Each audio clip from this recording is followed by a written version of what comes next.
Good evening and welcome to the Business Line Knowledge Series, wherein we dive into a different sector every week. This week it's the turn of the hospitality industry, and which, as you know, has been going through a very, very difficult time and deep crisis. It's perhaps the most affected amongst all industries. Rooms are going kind of vacant. Hotel rooms are, nobody's really checking in, and the industry is also seen a lot of job losses, and just maintaining and keeping the lights burning is very tough. So how's the industry coping? That's what we're going to examine. But first, I must thank all our audience for joining in today. I know when we've got a tremendous response and a lot of registration, so thank you very much. And I know webinar fatigue is setting in, so it's really encouraging to see so many people logging in. And so without further ado, let me introduce you to our panelists. We've got a really great and exciting panel here, I think, a very diverse set of people with deep knowledge of the industry. So let me start off by welcoming JB Singh, President, Interglobe Hotels. Interglobe is the joint venture between French chain Accor and Interglobe Enterprises, the promoters of Indigo Airlines. So they, I think, came together to develop a chain of Ibis hotels in the country, and already you can see Ibis dotting over several cities in the country. JB has extensive knowledge of the airline business, having worked with Jet Air and British Airways. So we're going to look at him for the airline perspective or the airline model over here, because I think there's lots that the hotel industry can learn from the airlines, and vice versa, of course. And also JB also brings a deep knowledge of the travel distribution business, having headed Interglobe Technology Quotient. So, we look for a more deeper insight from him. Then we have with us Rathan Keswani, Deputy Managing Director of Lemon Tree Hotels, which is perhaps one of the most refreshing chains, new chains here in the country. I mean, we all enjoy the vibrant chain, and in the mid market, I think it's created quite a difference. And Rathan's also the director of Carnation Hotels, which is, I think, the management arm of Lemon Tree Hotels. Rathan has extensive experience in the hotel industry, I think, having worked a great many years in the Oberoi Group. He was the president of the Trident Hotels. So, so we look to get the hotel deep insights from Rathan. Then we have Nirupa, who will bring an altogether different perspective, I hope, because she's the owner voice out here. Nirupa is the executive director of Brigade Enterprises, and we'll also look forward to hearing the millennial voice, I think, from here. The younger perspective from her. So Nirupa looks after Brigade Group's hotel, office, and retail portfolios. And she's the person behind the Art Cafe in Bangalore, which is a very interesting use of space. So, from her, we could perhaps get a little bit of insight on, like dual uses of space or how to optimize space. She's also set up Asia's first real estate accelerator program and works closely with startups. I think one of the startups is doing something with efficiency in the construction business. So there's lots to learn from her as well. And then finally we have Dilip Puri, who's like been there, done that. I think he's just done so much in the hotel industry, and now he's plunged into the education field. He's set up the Indian School of Hospitality, and which aims to train tomorrow's leaders in the hotel industry. Before he founded ISH, Dilip Dilip, who kind of learned his hoteliering ropes with the Oberoi Group. He was the managing director of Starwood in the region, and I think he was responsible for growing the company's brands over here. So we have, I think, a multifaceted panel, and look forward to different perspectives. But before I ask the panel any question, let's have a poll. We would really like to find out from our audience when they would when they would actually check into a hotel. So can we have the poll, please?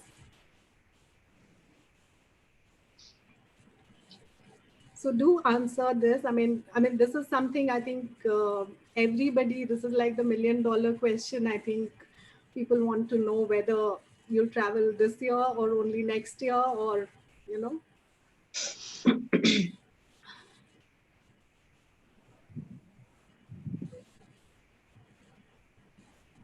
I think this is, yeah. I mean, I do know some people who've already checked in. So, and also a lot of people seem to be taking, I mean, at least inquiring about staycations. So that's a new kind of, I mean, or rather not staycations, but workations, where they want to check into a hotel to work out of a hotel and kind of get out of the cooped up feeling that you get at home. So there are those happening. I hope you've all answered the questions. So let me start without much ado, and I think,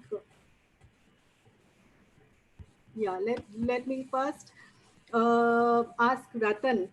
Rathan, I mean, actually, this question is to all of you, but I would like Rathan to answer it first, and then the rest maybe. I mean, let's first understand. I mean, there is some Hotelivate estimate that the industry is staring at a loss of some $4.2 billion or something, right? The Indian hotel industry, the revenue loss that they're staring at. I mean, it's a frightening figure. But let's understand from somebody within the industry how deep the impact is. What are the consequences? Where do you see? I mean, how fast do you see the recovery, etc. So Rathan, do share with us the lemon tree and your own perspective. So the drop is huge, and the drop could be as much as they've estimated, if not more. It's difficult to kind of predict a forward play at the present moment in time. Just like all of you were doing surveys, the market's indicating a lot of other averages and thought process that are coming in. But I don't expect that by the end of this financial year, anybody would have done at best more than a 30-odd% occupancy. And on whatever rates that they did or RevPARs that they did, if they managed to keep it within a minus 10%, minus 12% of that, we would have come out of this okay. But it's difficult to reach out and say, when does it begin? Because, thankfully, you've asked JB to put in the airline perspective as well. And the two parts that are going to be very relevant is the safety zone and the comfort zone and people starting to fly. I don't think enough numbers are starting to fly, at least for any commercial intent as we can see. Two, people need to drive. Everybody's talking about close by staycations. True, but the borders have to be open for you to drive through. The quarantine restrictions need to be slightly more flexible for a person to even take a 3-day stay. Right now, you go into that place, even if you want to stay in a staycation, therefore kind of partly self-quarantining yourself. If the minimum amount of stay, the time that you have to stay there is 7 days, then it's a challenge. Then borders keep opening and closing and containments keep changing. So we had thought actually that by early August, we would see some good green shoots of upliftment and bookings and things to start to come in. We aren't seeing that. A fair amount of travel is being booked by the online portals, but it's short travel. It's the same day or the day and a half, nothing more than that. I think it's a little bit of SME, trader, MSME coming back to kind of react in their official stances, see where their projects are. But the numbers are not very high. And what most people are doing right now are segments that I don't think will be the segments in the next 4 or 5 months. At least I hope not. Most people have done certain amount of room nights from the business continuity planning, room nights that people put in their office, their executives into a hotel close by to their ITA center so that they could get their redundancies and back into place, which was a large part of the business down south, particularly in Bangalore, Hyderabad, and Chennai. A large part of the initial business that continues in a lot of the metros has been quarantine related. Either it's been quarantine for asymptomatic guests, or there have been partnerships that some of us have done with hospitals like Apollo, Kaveri, Medanta. But like I said, that's not the client of tomorrow. And I think they will become a client of tomorrow if in these extenuating circumstances, any of the brands or the hotels really look after them warmly.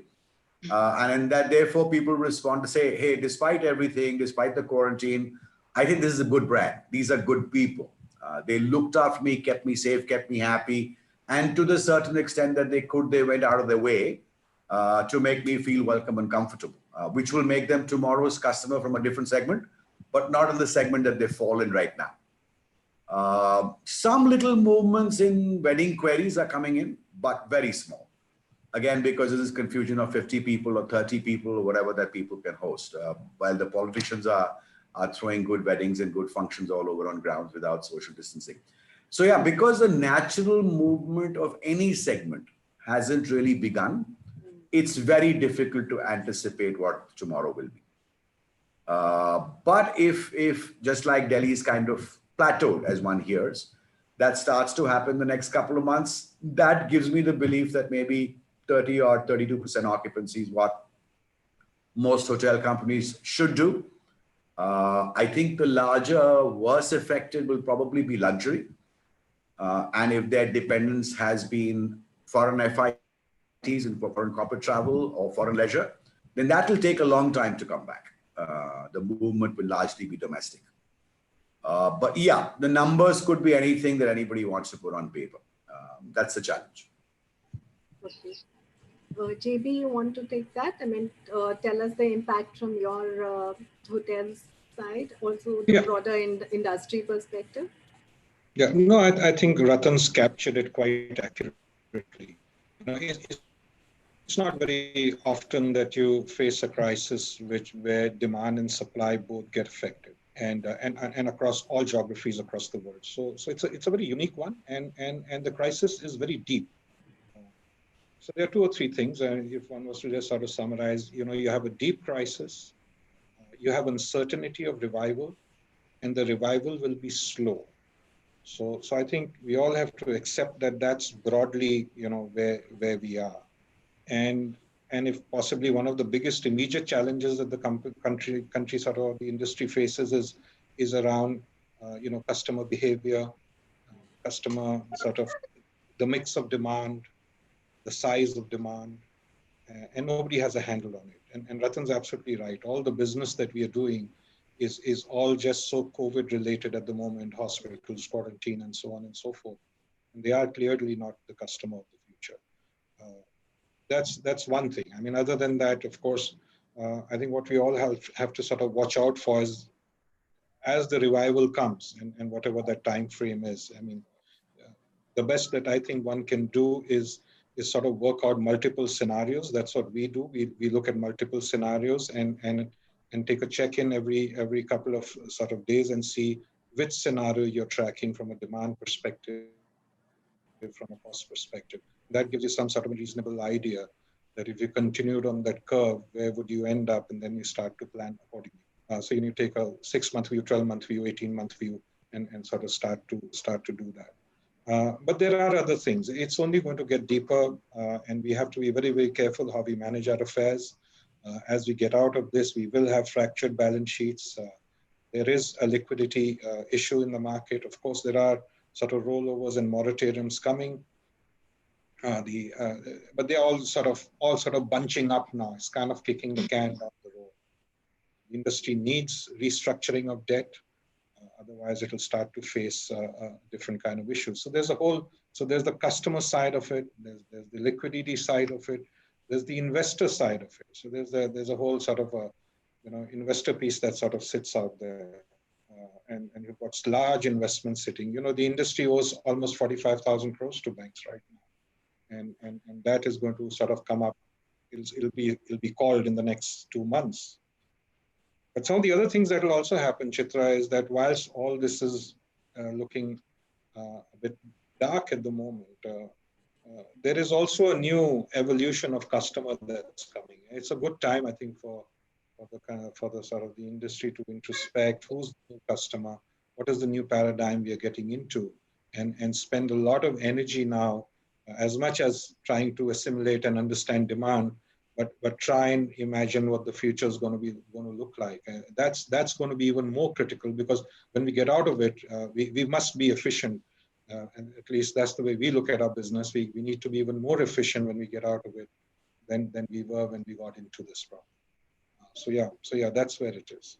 Okay, so Shruti, I'm sure if one could peep into your whatever drawing board, or what the blueprints that you're drawing, it'll be really fascinating, I guess. So Nirupa, let's ask you I mean, you're the one bearing the risk, as the owner of seven operational hotels, right? And six in the pipeline, is that right? And so, I mean, the owner bears more risk than the operator, right? So how badly are you hurting, and what are you doing? And also, I mean, impact, are you thinking about, changing your, I mean, since some of your projects may not even have started, are you thinking of rethinking them and looking at getting into something else? Yeah, thanks for that question, Chitra. See, in addition to what Rathan and JB had said about the market, what we are also seeing is that hotels that are able to get the quarantine business or the Vande Bharat mission business, they are able to do 30, even 40% in some cases. However, obviously the rate has taken a big beating, and we are seeing rates only 40 to 50% of what they were pre-COVID. So obviously that RevPAR impact is massive. But from an ownership perspective, I think right now since nobody knows what the future holds in store, we always say, right, you hope for the best but prepare for the worst.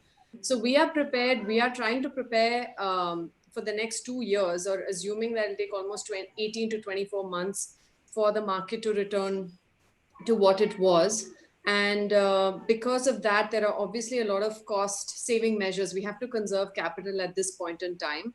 So there are a bunch of cost saving measures that we have to take at this point in time. And what we are doing is we're also seeing that wherever we have commitments, we are continuing to build out the hotels where we have a joint venture partner or where there's an external investor, because those are external commitments. But in cases where, we own the land, or there is no pressure to kind of get that hotel out by any sort of timeline, then we are sort of saying, let's wait and watch, and maybe let's hold off for a few months before we start resuming construction on certain hotels. So that's what we're seeing, because the ripple effect is quite large.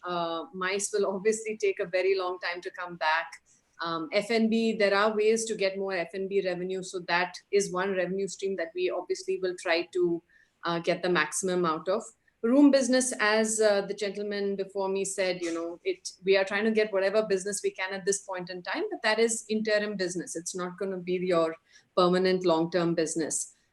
So at this point in time, I think the main thought process is survival. We all have to survive this. And I think while the large, developers such as us, or larger brands like Lemon Tree or Interglobe might have the wherewithal to survive this for over the next couple of years, a lot of the independent hotels, the small scale boutique hotels, or the independent hotels or guest houses with less than 25, 30 rooms, they're going to take a beating, because while they might have had cash to see them through maybe 3 or 4 months, it's going to be hard for them to see this sort of negative impact on their business for 12 to 18 months. So I think there's going to be a lot of casualties in the independent and boutique business and unbranded hotel space. So that's unfortunately what we expect to see will happen. So that might just lead to consolidation, right? I mean, you can but then again, the investment part, who has the money to buy hotels right now, right? So I mean, there are definitely there are venture funds and private equity players who are in the distressed asset space. So they are looking for very good deals. But as we know, in the hotel space, valuation has always been an issue. And while there might be some hotel players who may not be able to repay their debt at this point in time. And those become opportunities for purchase in a distressed manner. But I think if a company or a group is able to find a way to sort of service its debt once this moratorium is over, then I don't think anybody would want to sell at this point in time. Okay. So, yeah, that's a really nice, wide perspective. Dilip, I want to ask you, since you are training tomorrow's future leaders or tomorrow's industry people, where do you really see a career for them now in the hotel industry? We've been reading about job losses, and if you can lead me through the people, I'm sure you're looking at the people piece and the impact there. We can talk about that. Dilip, you are on mute. I think you have to unmute her then. Yeah, I lost you there, so I think I got the gist of the question. Yeah. Um, no, so look, clearly, yes, we get very interesting questions asked by parents and students saying, should my kid do hospitality management given how bad the industry is? My response to them is that you're best positioned right now because you will come into doing your education at a time when the industry is going through turmoil. You will learn and be equipped with skills which will be needed in the future.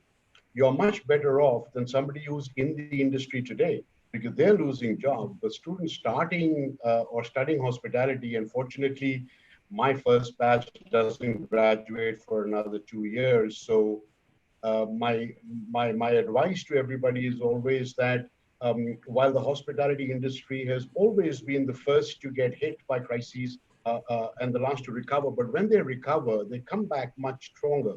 And I think it's just a question of, as none of us can predict, what is this timeline by which we'll come back stronger.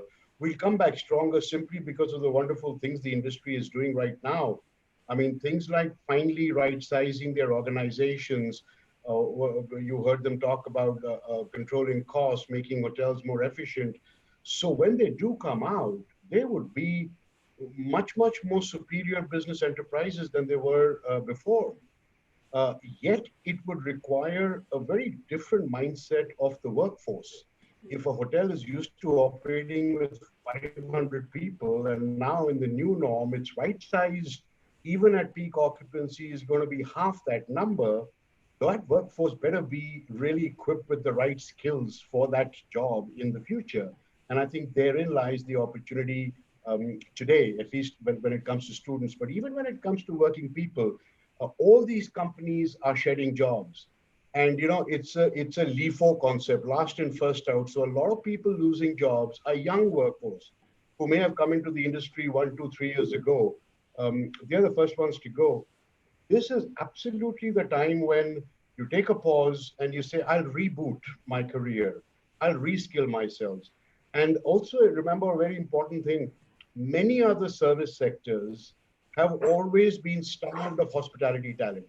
You look at the luxury retail, you look at real estate, you look at aviation, they all try and poach from hospitality. Today, there is an amazing bunch of that talent available. They get equipped with these right new skills, and I think the world is their oyster in the future. So I would advise any young person either losing jobs or wanting to look at the industry or graduating to say this is the right time to take a pause and reskill ourselves because the future will be better and brighter in a very different way with very different skill requirements. Yeah, that's the future. But what about the here and now? I mean, the impact on jobs, I mean, impact on people, how bad is it? I mean, everyone, we do I think you'll have the to ask. Rathan, I perhaps, think you'll have to ask the industry. You'll have to ask the employers how bad it is. Or my own sense is that it's going to get worse before it gets better. I think the first 4 months have gone by trying to protect jobs as much as we could, but as the reality sinks in about the revival period taking longer, I think more jobs are going to go. The question is, how do companies exit people the right way, give them some light at the end of the tunnel that, just take a pause, things will come back. And in that interim, what can young people do? They can cross migrate to other industries. I think hospitality professionals today, young people, are better equipped to find jobs in newer sectors, different sectors than many others are. And it's incumbent upon organizations to try and help them do that.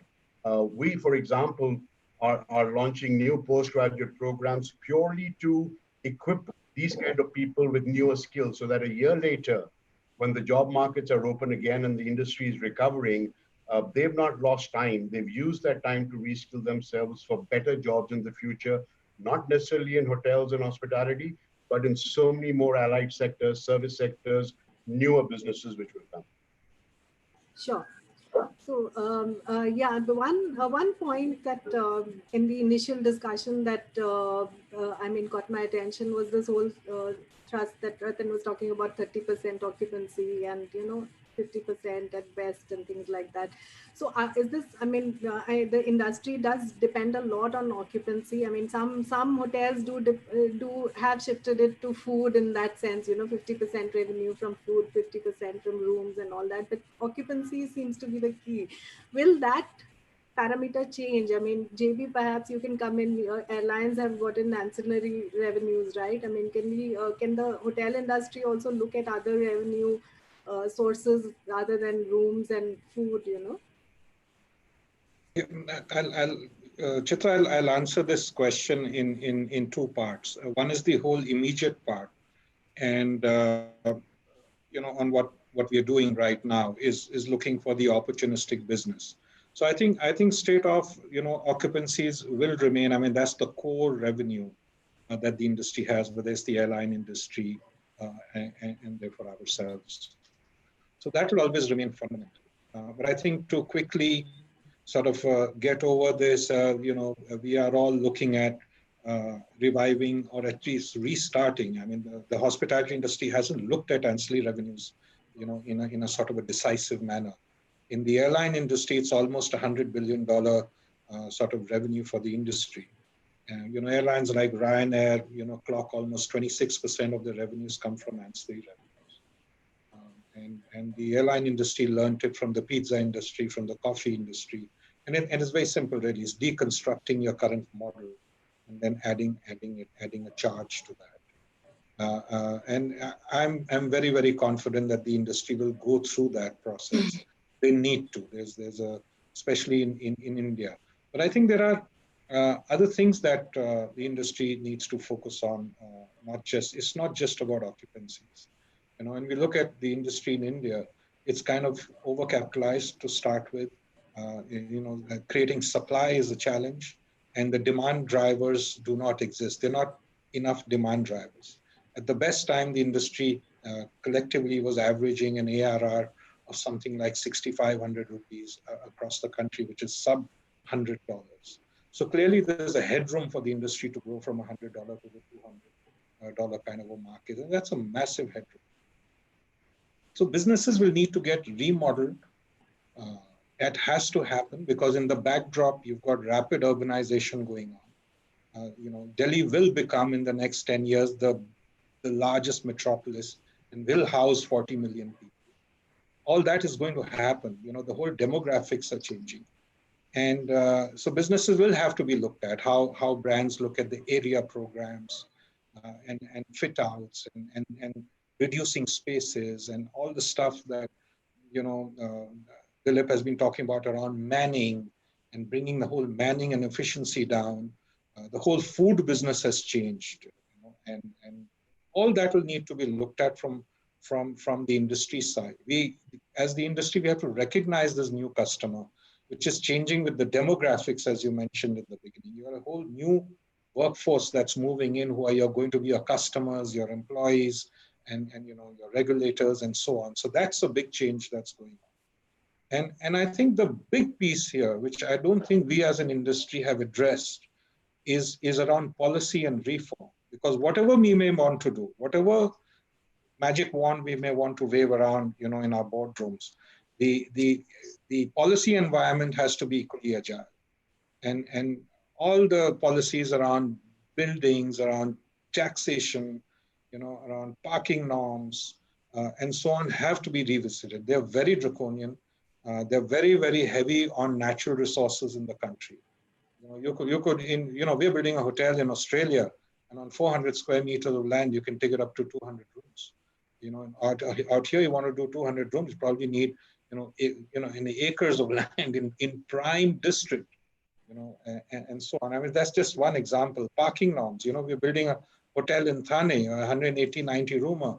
You have to put in excess of 200 car parks. They're lying empty, and so on.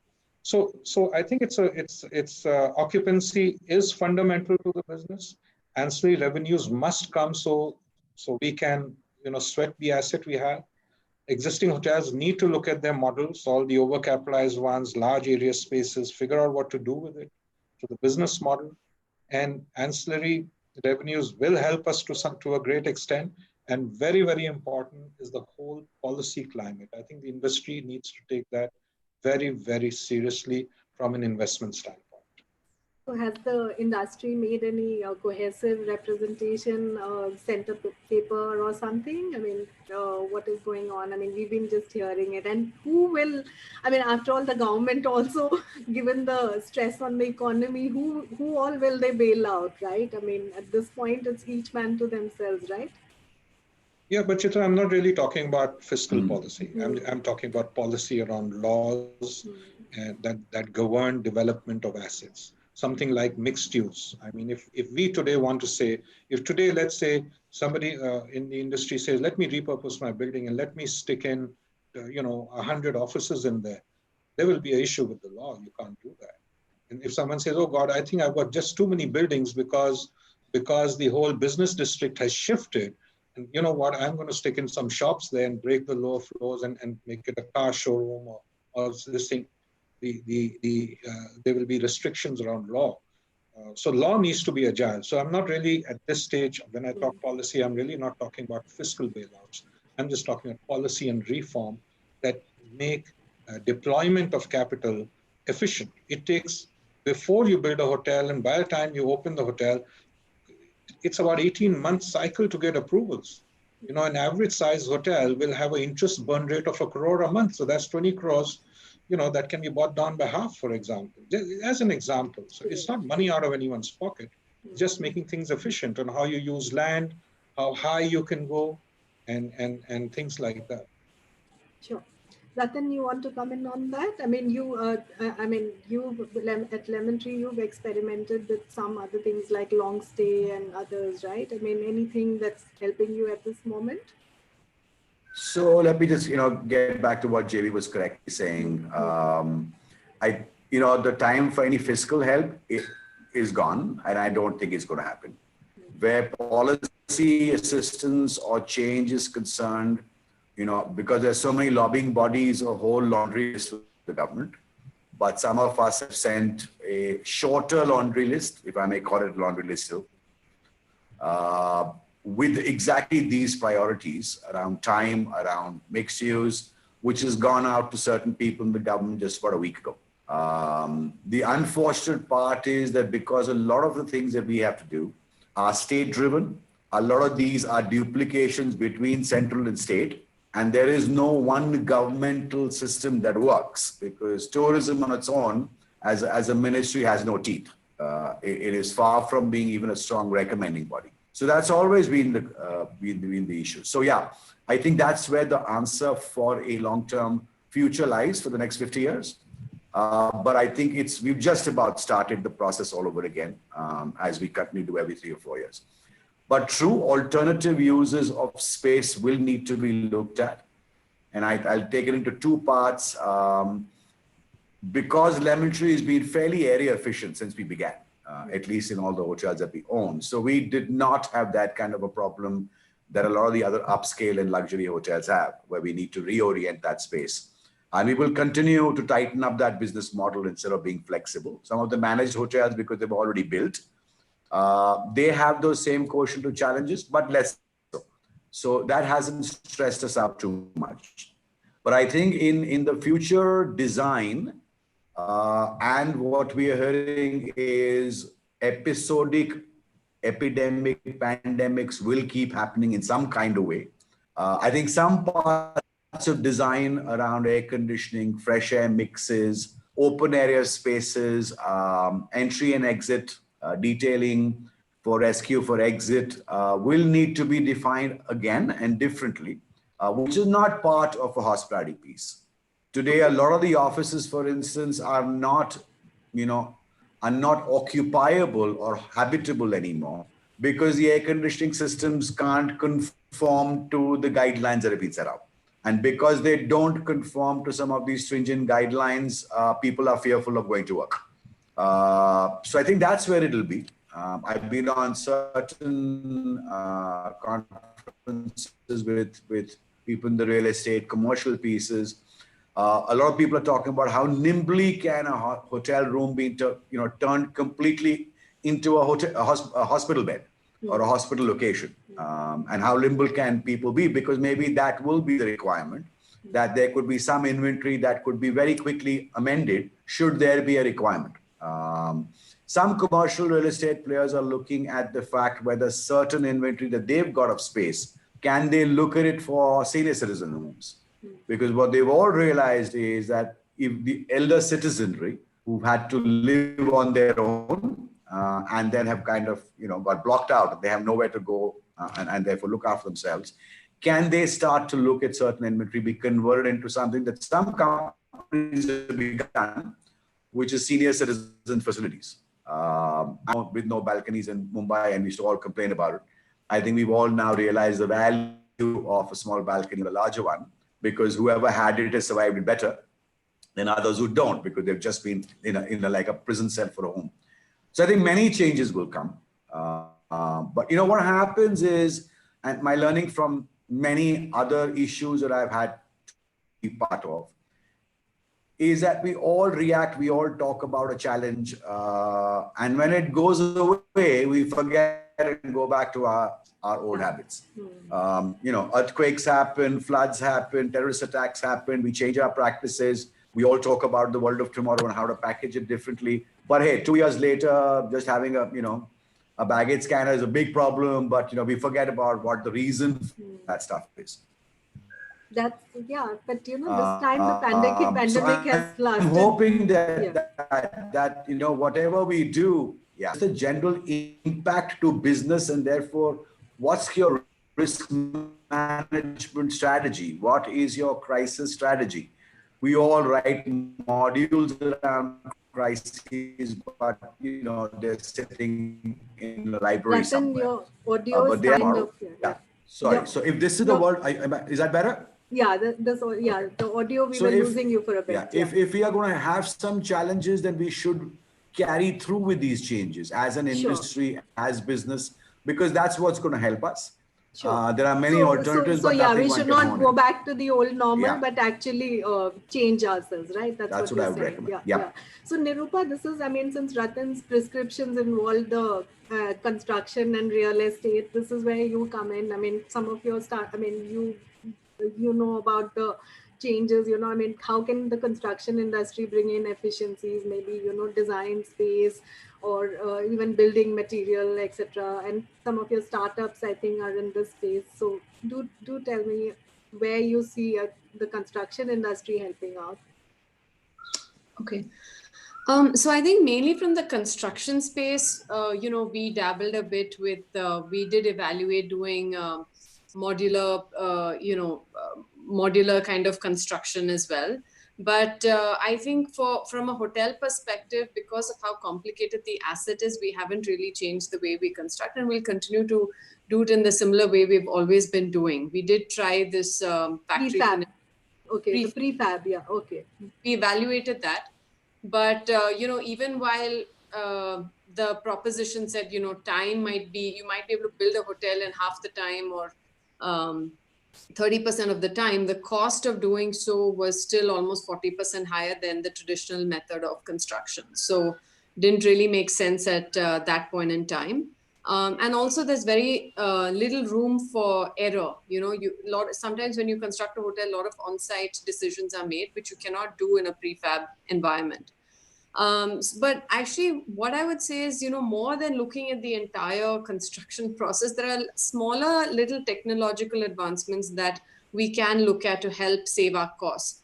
For instance, in our malls, what we have already started doing is using, from a sanitation perspective, using UV sanitation for all the handrails, or using one of our startups that has just pitched for this batch. They do automatic cleansing of toilets. So the moment somebody has used it, it's an automatic UV cleansing of the toilet. So those are little things that can help, whether it's in retail or it's in the hotel space or in an office space. Some of the other things that we're seeing is, say, contactless, right? Everything has to be contactless, whether you step into an elevator or you're paying your bill or you're checking in, everything is becoming contactless. And, what was prior to this, what was, say, nice to have, like a mobile check-in was something a lot of the operators said, hey, we have this mobile check-in business, which was just a nice to have. But I think all those nice to haves are slowly going to become must haves in the at least next few years, and that will become the way of the future. So we are seeing a lot. And for instance, a lot of hotel rooms, when you want to have this ability to pay their bill via the television, or order via the television. And I think those were just looked at as frills and fancy items in a hotel room. But I think those are going to become the way forward. People will not want to go to the front desk and complain about a problem or do their checkout or check-in. So a lot of it will have to be on the mobile or using technology. We're also seeing a lot of improvement in the kind of VC setup that's happening, because people might want to restrict their travel next 2 to 3 years. And the only way now to communicate would be good video conferencing infrastructure. So we're seeing a lot of startups focusing on high-tech video conferencing abilities. So those are some of the startups that, startup ideas that we've seen in the last couple of months come up. Okay. So I think we have to keep a watch on the time too. I just maybe quickly ask you, when do you see recovery happening? I mean, is there any, you want to hazard a guess? I mean, Rathan did say, first they looked at August, September, etc. But now do you want to, will each one of you kind of give a guess on your time frames? So JB, go first. Okay, that's lots of crystal ball gazing, but the way maybe we'll start to see some sort of movement towards the end of this calendar year. Maybe low percentages, because right now we are not seeing anything. I mean, that's the honesty. But I think if one was to take a guess and say whatever the trend we are tracking today, pre-COVID level, 18 to 24 months. Okay, Rathan? Yeah, I'd say the same. 18 months, it would be optimistic. And Nirupa? Yeah, JB and Rathan, like I said before, we have to plan for at least 24 2 months. years, yeah. Get to pre-COVID levels. Okay, Dilip? The guy I feel most sorry for right now is somebody who you call revenue manager in your hotels. I mean, everybody's asking the poor chap the same question you're asking. And his counter question is, what baseline do you want me to use? If you want me to predict what's happening in December, should I use December 19? So indeed, today, there is no baseline to predict, right? The recovery is not based on what we do or what the market will do. It's based on what the disease will do. And the fear which is the disease is causing will do. So for anybody to project, I mean, 18 months to 24 months, I would ask a counter question. Is that full recovery post a vaccine where everything is back to normal? Or is it, so the question is, when do hotels come back to peak, which I imagine for most would be 2019 as a business year, the calendar year. Again, yes, it could be 18 to 24 months, but anybody trying to project that scenario as the only outcome which they are working on today, obviously that's a foolhardy thing to do. As JB said it rightly, everything has to be a scenario plan. So in this scenario, if it happens here, what will happen or what will happen? And that's the only way you can keep yourself, because the shorter the time period, the easier for companies and hotels to say, okay, I've got cash flow for this time. But up until this time, what kind of runway are you building up? For these companies like Lemon Tree or Interglobe or even Brigade, it's very much easier given that their runways for cash flows are much longer. But as Nirupa pointed out, to those small independent single hotels, they're the ones who should be asked this question, when do they look at recovery? For them, recovery is probably that when can they shut down their business and exit without a loss? True. And so, you know, the industry is too large to have one quantified number saying 18 to 24 months. For somebody, the recovery might be the day he's able to change the purpose of use of his asset or sell his asset or do things like that. I think there are too many variables in this to predict a specific time frame for full recovery, in my view. Sure. Since the topic of the discussion is new ideas, let's hear some radical ideas from all of you. You know, I mean, let's hear some absolutely, we need out of the box ideas, right? I mean, Rathan, you did say that people will say chalta hai and go back to the new normal, but I mean the old normal. But if we can have some lasting different ideas, JB, please go first. Oh, I think, you know, I mean, I can speak from the perspective of the hotels that we run. And I think Rathan pointed out, we are anyway very, very efficient on space program. But I think one of the things that the hotels will probably have to start to look at is deconstructing the model and looking at your fixed and variable cost ratio, you know, through variety of models. And I see emergence of new models around that. You know, I'm talking about outsourcing functions in the building and things like that. I think those things are things that sort of need to be workshopped. If you just look at what happened in the last 120 days, you know, the hotels have been quite sort of responsive. You know, I won't call it innovation. I would just say, you know, quite responsive and sort of responding to the problem. You know, they kicked in the cloud kitchens. They sort of did home deliveries. You know, they engage with customers. We engage with customers. Everyone did. All the big brands obviously have very strong SOPs. You know, whether it's Accor or any other brand, they all have very strong SOPs. So they know how to pull the brakes on fast and quickly move into a sort of a containment and then start to sort of put in revival stuff. So a lot of that has happened. They were off, you know, staycations have been out there, workcations have been promoted, you know, and so on. But I think because the assets are such, the big ideas will come from very radical sort of movements. Is the small one, even ancillary revenues, you know, at best, you know, even when that revenue stream sort of materializes and your demand is back to normal, whatever, at best you'll contribute 10%, 12% Right. to total revenue. Now that's not good enough. It's a filler, right?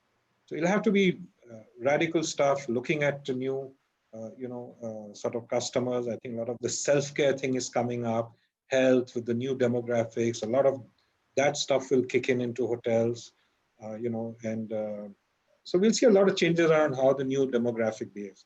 But Yeah. I still think it's going to be larger structural changes that will work for the industry. Fair enough. Rathan, you talked about the traveler or the guest of tomorrow. Any guesses on who the guest of tomorrow will be? I mean, have you put your thought, because even JB mentioned that it'll have to be like a new customer base or something, right? So you Coming mentioned back to senior what, citizen. Yeah. yeah, so coming back to what, you know, initially what JB and Nirupa said, I think the contactless piece will keep getting improved. We've been able to achieve contactless for the coffee shop, for in-room dining, for check-in and for checkout in a very cost-effective manner. And we've kind of home created the entire model. It's already gone on to, you know, we're testing it out with two hotels, and we'll be live in all hotels in the next 1 month or so. I think the critical, so, you know, we're not touching the software aspect, but I think the one most creative person who can make that engage will be the winner as a trainer. Because I'm, you know, imagine being served by a person with a mask. We've always, you know, accentuated the warmth of a smile. But I'd love to find a unique idea around how do you make people appreciate that you're actually welcoming and smiling behind that mask, other than putting a smiley on your mask. But yeah, coming back to the business model, space planning, JB's covered it. I think senior citizen, I'm hearing a lot of stuff around it. Senior citizen. In many cities, even the tier 2 cities, I'm hearing a lot about.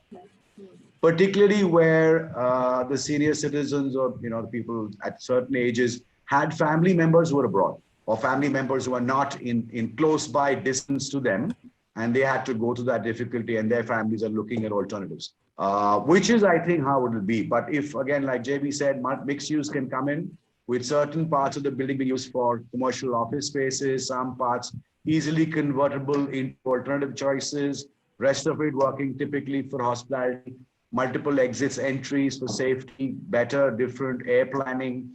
I think all this part will be the world of tomorrow.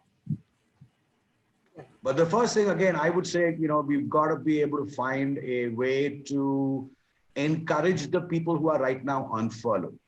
I think on another call, Chitra, you and I discussed it, that, my worry as purely a citizen is that we have millions of, ladies and gentlemen between the ages of 23 to about 30, 32, who are on at least leave without pay if they have been let go. And then they have no idea what they're going to do. And they are stuck in a very small environment. And so therefore, to keep in touch, to keep them motivated, to keep them hopeful, and as soon as you can ramp up, to keep bringing them back at various points in time for limited purposes, rolling purposes, I think will spell the future of a brand as being culturally responsible, socially responsible. The government ain't going to help us with that one.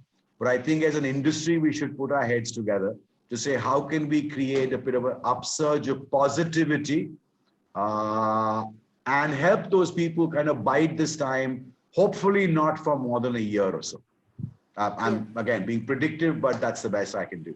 Yeah, so Dilip, yesterday, I think we've also had a discussion on the gig platforms coming up. I think Accenture has put up a platform where companies which are furloughing executives can be loaned to other sectors, right? I mean, so do you see that as a model, Dilip? Or, and can that become a permanent model so that it also reduces your manpower cost? Yeah, so I think we're going to see a significant migration of the young demographic Rathan mentioned of hospitality professionals moving not on loan, I would say moving fairly permanently into new age sectors. They'll go into e-commerce, they'll go into many other sectors. And that's a good thing. Our industry was always very insular, so this may be a good thing, As people churn and go out of our industry, hopefully we'll be able to attract people from other industries to make our industry a little more, out to in looking than just inside out looking. But again, in this time period, what can companies do? As I said earlier, encourage them to reskill. If a 500 employee hotel needs only 250 employees in the future for managing the same level of business, those guys need to have a very different level of skill sets. Today's employees who stay on will not be able to do that. And so this whole, when you hear people talk about reskill, upskill, new skills, the question to ask is, what are those new skills? And that's what you should be encouraging people who are losing jobs to say, go and acquire them. Maybe we can support you in that. We as an academic institution certainly want to support the industry in seeing how we can help plug that gap. If you're exiting somebody, yes, find him another job, that's great. If he's got to take a pause for a year, help him to do something meaningful, which will make him more relevant when the recovery happens. That's how you give hope to people. As Rathan said, the government's not doing anything to support certainly hospitality people for sure. But the biggest affected are these young people. And I just want to kind of comment when you said about innovation. I can tell you, the pre-COVID days when we would go out to corporates to sell executive education, which is a part of our enterprise in any case, 9 out of 10 would say, "Yaar, ye blended, shlended, thoda kam rakho. We want FaceTime and seminars and workshops and retreats and offsites." Today, those same corporates, because they're seeing how used to their employees have gotten in this lockdown to consuming online learning. You see LinkedIn feeds of people, everybody is proudly putting out, "I've got that certification, I've got that course, I've done this," right? It's becoming a social habit. It'll become a lifelong habit. So as working professionals adapt to consuming online learning, look at the amazing opportunity for hotels and any other businesses in their L&D efforts to now say, hey, I don't have to force this course down your throat that go and do the C-Corner and you do this and that. Today, the workforce, the young students, everybody is so well adapted. It's like what demonetization did, right? One day to the next, we got used to from using cash to using a digital card or a wallet. It was a social habit which changed in India.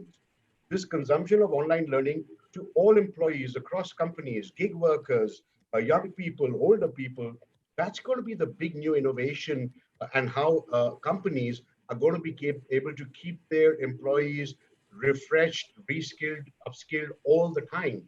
Because the changes which are taking place are not just taking place today, changes will continue to take place, but you've now got a mindset of an individual in your workspace who can continuously upskill themselves. And I think that's the biggest outcome we can look at from this. So I think we are running out of time now. So we just have, I mean, we've got some audience questions also to take. But before that, let's have the second poll. Can we have the second poll, please? Basically, we want to know what factors will most influence your choice of a hotel in the future. I mean, this is again something, will the old factors of location and price still hold true, or will people prefer, to go with a brand they know, or a hygiene, new safety measures? In fact, some of the audience questions coming in are around that. People are very keen to know what are the assurances around safety, right? I think one of the first questions is, how are hotels going to keep their, maybe Rathan, you could take that. There's a question from Gaurav Agarwal on what are the measures that if you do want to check in, but you feel a little panicky about going to a hotel, what are the kind of reassurances that you are providing? So let me give you a general overview. It'd be wrong for me to tout what we have done as a company, and we've extended this in large manner. But I think if anybody's aware in any form about what WHO guidelines and guidelines around the government announcements that have come, as long as the hotel is visibly and perceptibly able to showcase those to you from the moment you enter the main gate, you should be all right. Restaurants are doing some great stuff around it. You keep reading, you keep accessing it, as you move around the city. Each of the brands have done wonderful stuff, and we keep benchmarking what the other senior brands have done. We've set out our own SOPs. We've put out our own house rules. So we send out the house rule, which are a synopsis of the guidelines to people before they check in. On check-in, we are able to display the contactless activity around ordering from room service or ordering in the restaurant, how their check-in and check-out is going to work contactless. We are, as I said, we're just working right now on how to showcase a smile behind a mask.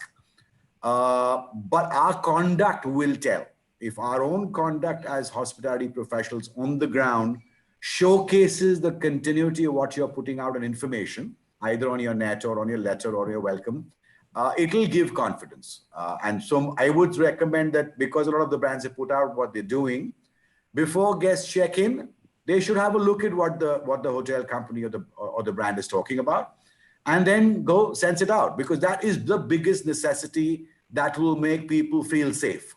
And display it, but display it with warmth, so that the fear goes away. The first thing is to lose fear. Okay. And plus definitely have two at least senior hygiene ambassadors who are just working, the turf 24 hours a day, making sure that those practices are visible, perceptible, engageable, and nothing is communicable.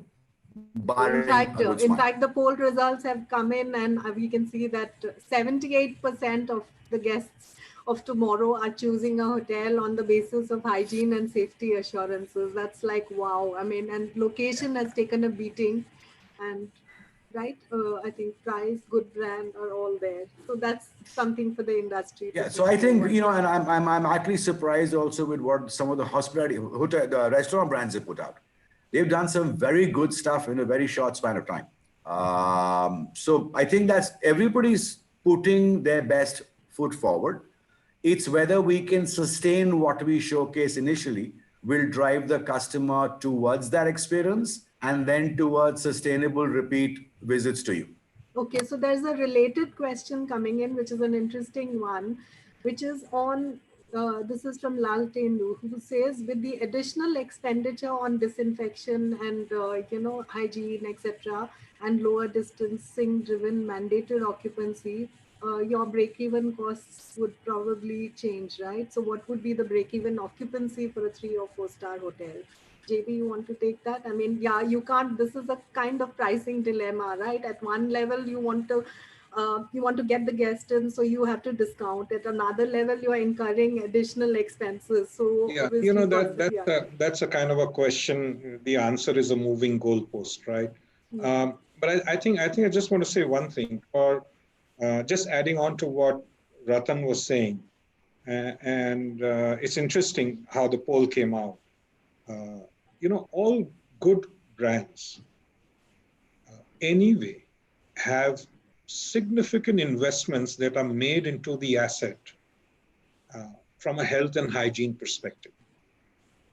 All good brands. So we have 140,000 classified rooms in the country, and I keep saying this at every forum. And it's good that health and hygiene is big out there. And it was interesting to see how the good brand is not scoring that much. I think people need to understand that good brands by pedigree will have solid SOPs in place anyway from a health and hygiene perspective. The way the rooms are done, the way the kitchens are run, and so on and so forth. And on top of that, all the intervention have been done with world-class processes, which any good brand would do. So that sort of answers this question also. So for a good brand to bring in more SOPs is not that expensive, because your inherent building anyway by design and just by process anyway has it. Then it's kind of add on, and then you put in audit processes which are different and so on, and it sort of builds on. So I think that's the one. And then, I guess difficult to say, like Dilip said. I mean, there's that much one can look into the crystal ball. So, I really can't answer what would be the new break even. I think we just have to wait it out and keep turning all the knobs in the business and keep sort of fine tuning it as we sort of get out of this, and then sort of come up with what the future shows us. so there's one question from Shrey Mehrotra on how the supply chain is affecting the hospitality sector, especially the restaurants in your. Who wants to take that? Nirupa, Sorry, before you Rathan? go to that question, may I just add to your Yeah. previous answer? I would like to ask the person who's asked the question, there is nothing sacrosanct about breaking even at 35%. Because the variability or the fixed cost and therefore its results and therefore its ERR is what defines what your break even is. So there's no necessary number. There are lots of hotels that could break even at 20%. And two, if you've done your business modeling and cost optimization all over again differently, as Dilip and everybody else spoke about, then some of these additional costs are not going to impinge on your performance. Sure. So, who wants to take the supply chain question? Yeah. Was it the supply of hotel rooms? I don't know. It doesn't imply, but I think even everything to the no, not the supply of hotel rooms. It's like the supply of, I think, everything, material, food, whatever. It's not Supply chain, I think, supply chain. They talk about specifically restaurants. So disruption. everybody down the line must be hurting, right? It's a bit of a ambiguous question. Yes, because a lot of the vendors are MSMEs, right? So obviously it's going to be hurting a lot of our vendors as well. So it's very important as much as possible to see what even the hotels, whatever revenues we're earning, to see how we can pay off our vendors on time, because I'm sure this is hurting everybody. But just with regards to your supply of hotel rooms in general, as I'd mentioned earlier, that we had, there is going to be a constriction of supply. Nobody is going to be building, if they can help it, hotel rooms over the next 2 to 3 years. So I guess the key will be in, waiting this out, trying to survive and tide it over the next couple of years, because post that, once the fear factor is gone and once, everybody, there's a cure or a vaccine or whatever it is, then I think things will bounce back. You know, that things will bounce back. Maybe it will be gradual over the next 24 months or so, but eventually things will sort of return to normal, because it's not like as if this world hasn't seen large scale pandemics before, right? And things will eventually return to normal. And those who are able to survive the storm will see a brighter future, I think, after a couple of years. So because there is nobody is building that supply, the way supply was planning to be grown in the last few years, I don't think we will see that over the next 2 to 3. So I think we can expect a brighter future after a couple of years. That's nice to hear some optimistic view there. We have a question from Anand Raman, who says, can you list out the top 5 fiscal relief measures from the government that could help? Yeah. I mean, I can say the top one for all of us, I think, is obviously paying back our debt is number one priority. Mm-hmm. So if there is some discussion on RBI sort of seeing if they can do a one-time restructuring of our loans, because currently the 6-month moratorium is just not enough. It will have to be for at least 18 to 24 months if the banks don't want a huge bunch of NPAs on their hands.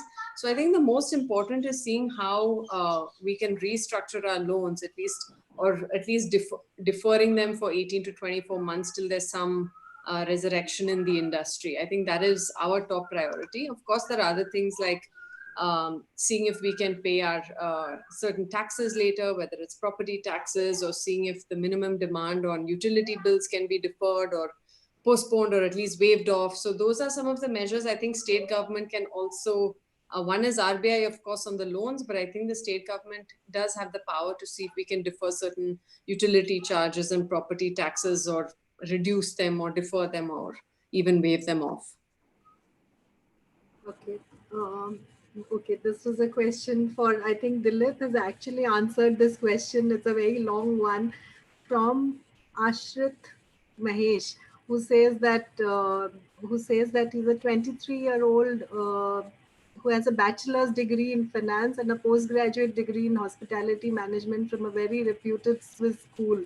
While all this sounds amazing on paper, the reality is that the most interesting thing in my life right now is watching West Indies and England play a cricket match. Says that as an industry fresher with less than 2 years of hospitality experience, but having big dreams of being a general manager or a regional vice president of a luxury hotel, would it still be practical to follow these dreams? I think, Dilip, you had kind of answered it, but maybe you could still... I think that's a wonderful dream to pursue, and there's absolutely no reason why those dreams can't be fulfilled. It's about what do you do for the next few months or a year instead of watching Netflix or cricket being played. I think Netflix and cricket are watchable even when you work.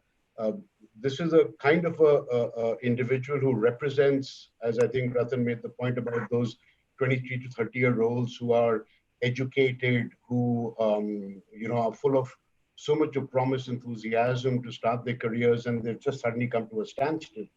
I think these are exactly the people who have to be mentored by the industry and shown that tunnel at the end of it, that look, it's a question of survival right now. The industry keeps saying survive first, then only you revive, and then you thrive.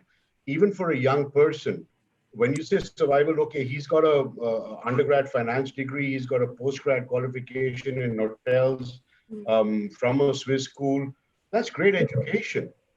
Does that mean that you are equipped with all the skills you need for the tomorrow to come? Perhaps not, because what you might have learned in undergrad and even in your hospitality course didn't factor in for what the new world is going to be like.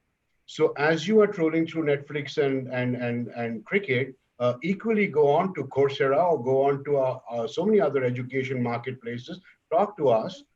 There are so many programs available for you to upskill, reskill, acquire new skills today. I can tell you as a teacher, I go on to Coursera and buy courses every second day. I'm doing a course called Communications in a Virtual Age. It's exactly to learn how to speak on a forum like this, where otherwise we would be sitting in a nice banquet hall in a conference and having the same kind of a meeting, right? Whether you have to go and sell a room to somebody, whether you have to go and crack a deal, whether you have to go and celebrate something. There are just new ways of doing things. Figure out those and don't let your education get wasted, but add the newer skills which are going to be required for the new world to leverage that education you've got. Because tomorrow, when you go back to the workspace, I can tell you, your career to become that regional vice president might get accelerated because of the skills you've acquired in this time when you have the time. That's my advice. Okay, so I think we are already 10 minutes over our time. So I just want to wind up with personal kind of question, a rapid fire question, so to say.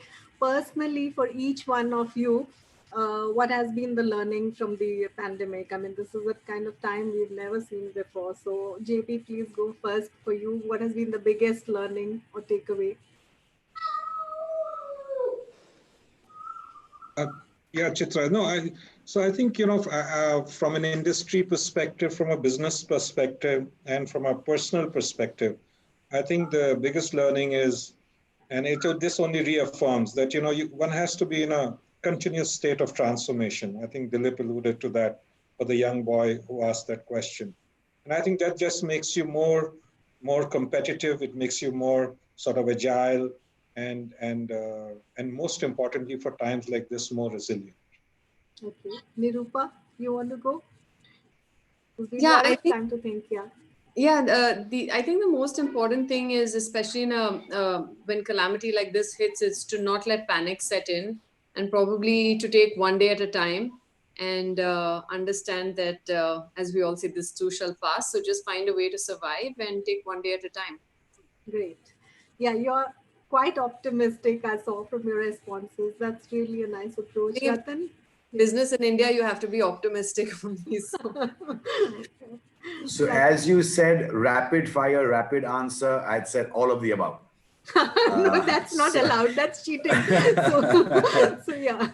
no, but I think the biggest learning or change has been I'm not the kind of person who likes to have online chats or telephonic conversations to drive something. It's not who you naturally are. To amend yourself in that piece has been quite challenging, and then to be able to engage with your team members without being able to physically be close by to them, and try and keep their spirits up in some form is a big challenge. Have I learned enough? Probably not, but that's how it is. And also just keep your mind going on how the mind just wanders around in what all the possibilities could be. But that's the three parts that have been changes. Have I learned enough? No, but that's what's work in progress plus all the above. Dilip, you have the honor of the final words. Well, for me, the biggest learning is that I can work from anywhere, and I love taking workations. Okay, yeah, it says the man sitting in Goa and working while all of us are stuck to our desks here, right? Yeah. So on that note, thank you so much. I think it's been quite an interesting panel. We've had lots to take away, and I think we shall have many more conversations. So thank you all for joining in, and Thank hopefully you. somebody here has also made a comment that they want a deeper dive or a particular, like, this was a very broad ranging discussion, right? I mean, somebody wants to know if we can pick up a particular issue and talk about it. So hopefully we'll have another one soon which dives into a particular issue. Thank you all, everyone, Thank and you. thank you, audience. Thank you Thanks, for Chitra. joining us Thank you, today. audience. Bye, Bye guys. bye bye, JP. Bye, bye, Nirupa. thank Bye, Rathan. you all.